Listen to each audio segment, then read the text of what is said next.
Praise the lord. హల్లెలూయా. ప్రభునందు ప్రియ దేవుని పిల్లారా, నేటి వాక్య ధ్యానము కొరకు మిమ్మల్ని ప్రేమతో ఆహ్వానిస్తూ ఉన్నాను.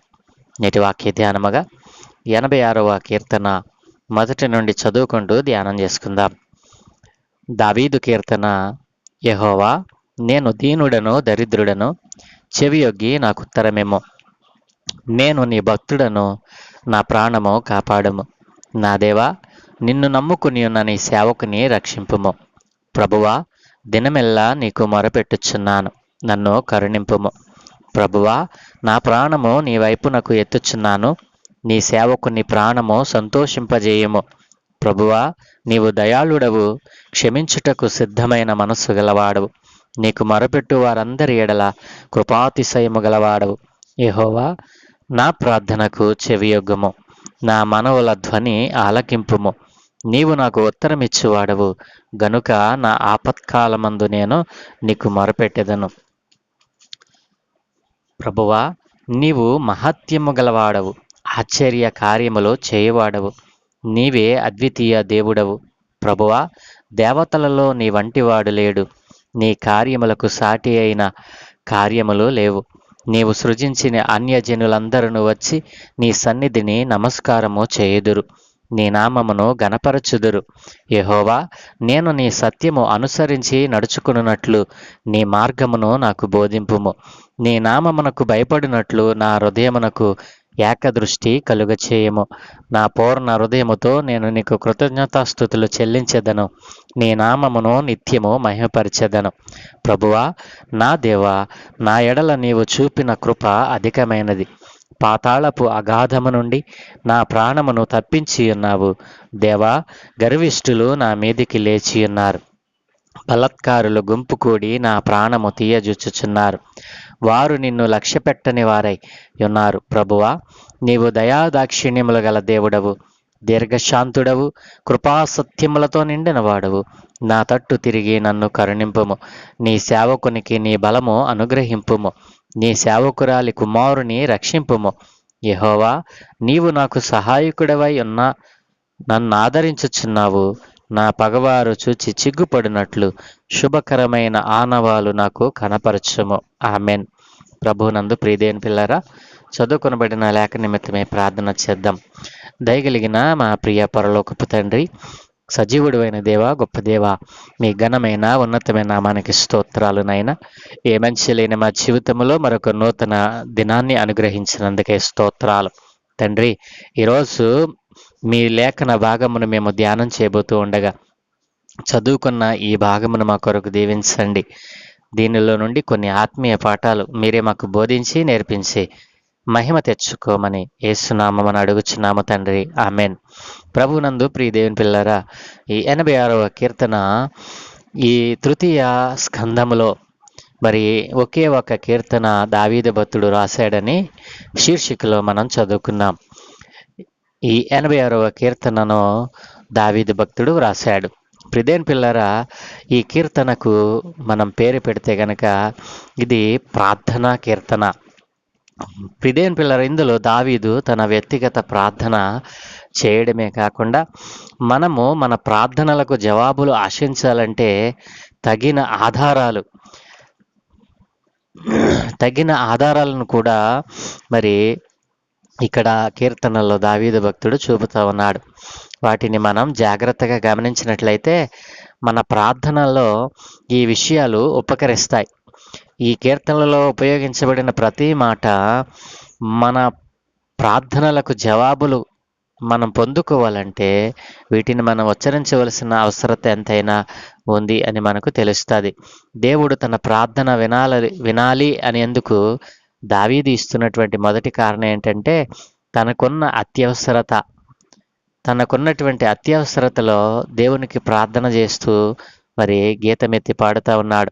తాను యెహోవాకు అంటే తన ప్రజలతో ఒడంబడిక చేసిన దేవునికి, జాలి కరుణ గల దేవునికి ప్రార్థన చేస్తున్నానన్న సత్యాన్ని ఈ కీర్తనలో నొక్కి ఒక్కాణిస్తూ ఉన్నాడు. ప్రియదేని పిల్లరా, మరి ఇక మొదటి వచనం నుండి మనం ధ్యానం చేస్తూ వెళితే, యెహోవా, నేను దీనుడను దరిద్రుడను, చెవియొగ్గి నాకు ఉత్తరమేమో.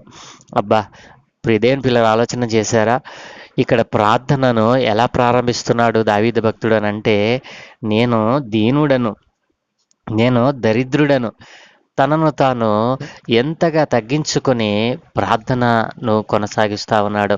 దేవుని పిల్లరా, దావీదు భక్తుడు మరి గొప్ప రాజు, గొప్ప సామంతుడు, మరి ఆ దినాలలో ఉన్నటువంటి వారిలో గొప్ప మరి బలసంపన్నుడు, అనేక యుద్ధములను ఒంటి చేత్తో జరిగించిన వాడు, అంత గొప్పవాడు మరి దేవుని సన్నిధిలో ఏమంటున్నాడంటే, నేను దీనుడనయ్యా, నేను దీనుడను, నీ దగ్గర నేను బయట ఎంత గొప్పవాడినో, మరి బయట ఎంత పలుకుబడి ఉన్నప్పటికీ కూడా నేను నీ దగ్గర దీనుడనయ్యా, నేను నీ దగ్గర దరిద్రుడను, నాకు ఎంత ధనమున్నా అది అది నీ దృష్టిలో అది వ్యర్థమే అన్నావు, అందుకనే దానిని నేను పెంటతో సమానంగా ఎంచుతున్నానని చెప్పి తనను తాను తగ్గించుకుని మరి దేవుని దగ్గర ప్రార్థన మొదలెట్టాడు. ఎలా మొదలెట్టాడండి?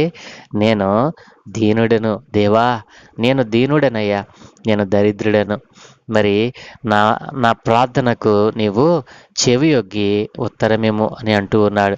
బ్రీదేన్ పిల్లలు, ఇలాంటి తగ్గింపు పదాలు మన ప్రార్థనలో కనపడతా ఉన్నాయా? దేవా, నన్ను కాపాడు, నా ఇంటిని కాపాడు, నా పిల్లలను కాపాడు, నన్ను వృద్ధి చేయి, నన్ను ఫలవంతం చేయి, నన్ను మరి సమృద్ధిలోనికి తీసుకుపో. ఇట్లా మనం మన ప్రార్థనను ప్రారంభిస్తాం. ప్రార్థన చేసేటప్పుడు దేవుని దగ్గర మనలను మనం జ్ఞాపకం చేసుకోకూడదు.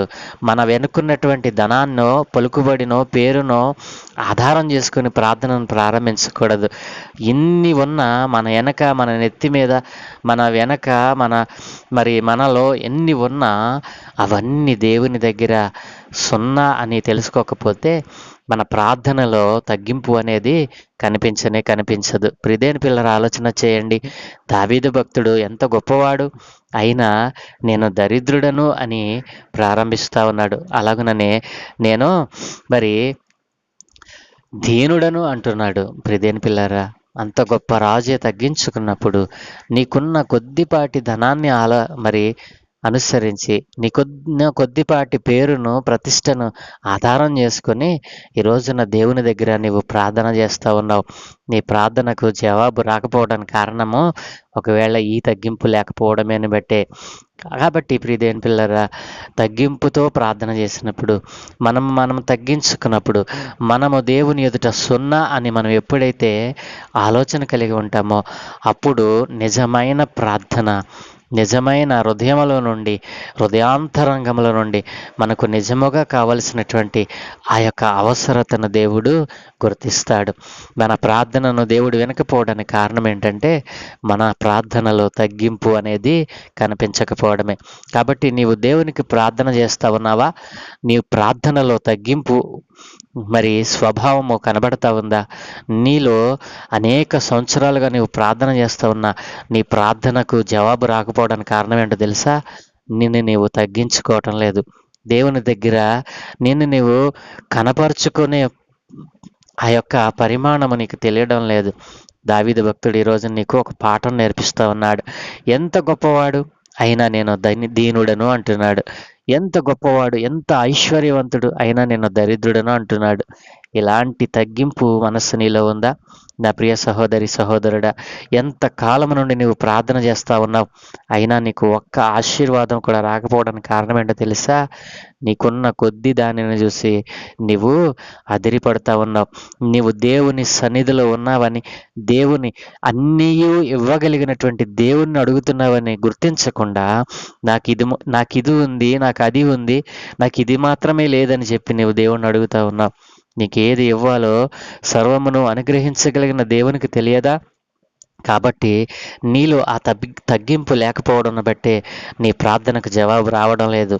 ఈరోజు ప్రభువు నీతో మాట్లాడుతూ ఉన్నాడు. తగ్గించుకుంటావా? దేవుని సన్నిధిలో ఉన్నావని గుర్తిస్తావా? ఆయన సర్వాధికారి అయిన దేవుడని నీవు ఎరిగి కూడా ఆయనను ఎలా అడగాలో తెలుసుకోకుండా ఎన్ని సంవత్సరాలు నీ జీవితంలో గడిచిపోయాయో. ఇప్పుడైనను నిన్ను నీవు తగ్గించుకొని, దేవుడు సర్వాధికారి అయిన దేవుడు, ఆయన సర్వమును నీకు అనుగ్రహించడానికి ఇష్టపడతా ఉన్నాడు. కానీ ఆయనను ఎలా అడగాలో కూడా తెలుసుకోకుండా, కనీసము గ్రహింపు లేకుండా, కనీసము మనస్సుతో, జ్ఞానముతో దేవుని పాదాల చెంత చేరితే, తగ్గించుకుని ఆయనను అడిగితే ఆయన సమస్తాన్ని ఇస్తాడు అని గ్రహింపు లేని మనసుతో ఎంతకాలం జీవించావే. ఈ రోజునైనా దేవుడు నీతో మాట్లాడాడు కదూ. మరి ఈ రోజునైనా నిన్ను నీవు తగ్గించుకుని, నీకున్నది ఏదైనా సరే అది దేవుని దగ్గర ఎందుకు పనికిరాదని, అది కేవలము సున్నా అని, సున్నాతో ప్రారంభించు. దేవుడు నీ జీవితంలో గొప్ప కార్యాలు జరిగిస్తాడు. ప్రార్థన. సకల ఆశీర్వాదముల కారణభూతులైన తండ్రి, మా మంచి దేవానికి వందనాలు. ప్రార్థన ఎలా చేయాలో నీ భక్తుడు నాయన అనేక కీర్తనల ద్వారా ఆయన మాకు తెలియచేశాడు నాయన. అత్యవసరతలో ఎలా ప్రార్థించాలో, ప్రార్థన అనేటువంటిది నీ సన్నిధికి వెళ్ళినప్పుడు నీతో సంభాషణ అని నీవు సెలవిచ్చావు నాయన.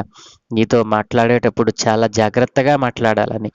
నీవు సర్వాధికారైన దేవుడవు, మేము నిమిత్త మాత్రము నీ చేత రూపింపబడిన వారమని తెలుసుకొనకుండగా ఈ రోజున వారికి ఉన్న దానిని బట్టి అయా అతిశయముతో నీతో ప్రార్థన చేస్తూ ఉన్నారు నాయన. నీ నామమును వ్యర్థముగా ఉచ్చరిస్తూ ఉన్నారు. అలా ఉచ్చరించకుండా అయా నీ సన్నిధి చేరినప్పుడు తమ్మును తాము తగ్గించుకొని, దావీదు భక్తుడు ఎంతగా తగ్గించుకున్నాడు, ఎంతగా తనను తాను నైనా నీ సన్నిధిలో నైనా తనను తాను జీరో చేసుకున్నాడు. అలాగున నీ పిల్లలైన వారు ప్రార్థిస్తూ ఉండగా వారి మనవులను ఆలకించమని అయా వారు ఎంతకాలం నుండో నాయన ప్రార్థన చేస్తూ ఉన్నారు. ఒక కార్యము కళ్ళారా చూడాలని, ఆశీర్వాదం పొందుకోవాలని చూస్తూ ఉన్నారు నాయన. అట్లాంటి వారితో మీరు మాట్లాడమని, అలాగున నూతనమైన మనస్సు వారికి పుట్టించమని, ఈ దినం మేము చేయ పనులన్నింటినీ మీకు అనుదృష్టి ఉంచి మీ దూతల కాపుదలను గురించి మీరే మహిం పొందుకమని యేసయ్య పరిశుద్ధ నామమున ప్రార్థించి వేడుకుంటూ ఉన్నాము తండ్రి. ఆమేన్, ఆమేన్, ఆమేన్.